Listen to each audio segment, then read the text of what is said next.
Start the clock. Next question, the member for Davenport. Thank you, Mr. Speaker. My question is for the Minister of Education. Questions continue to be raised about the government's plan to shuffle teachers out of classrooms and replace them with online classes.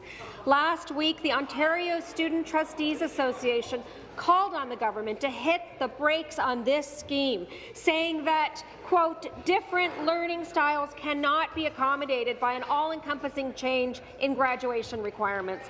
Speaker, students will bear the brunt of this government's education cuts, yet their voices continue to be ignored. We know the minister hasn't listened to parents. We know they haven't listened to teachers or education workers. Will she listen to students and stop these cuts?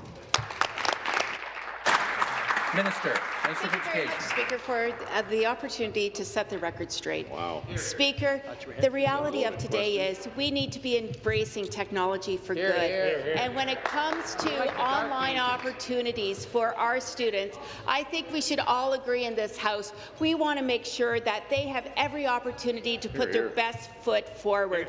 And I find the question coming from the member opposite so peculiar, because if she was really in touch with school boards across this province like she feigns she is, she would know that there are already online courses being utilized from jurisdiction to jurisdiction. So what on earth is she asking? Is she asking Ontario education and on school boards across this province to take a step back? If she is, shame on her. She needs to give it the time, and we're moving forward with our students in a positive way. Once again, once the standing ovation started, I couldn't hear the minister conclude her remarks. I had to stop the clock.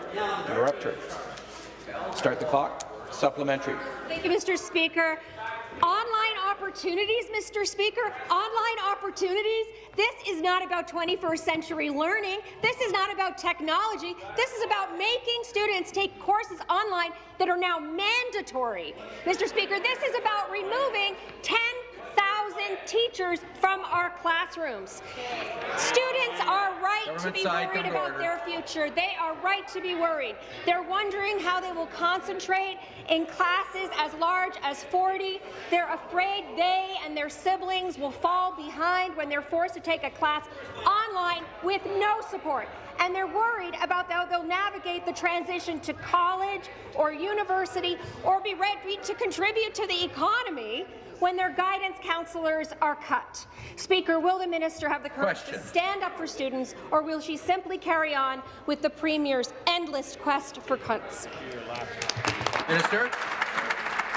Thank you very much, Mr. Speaker, and I stand up for students every single day. Yes, you do.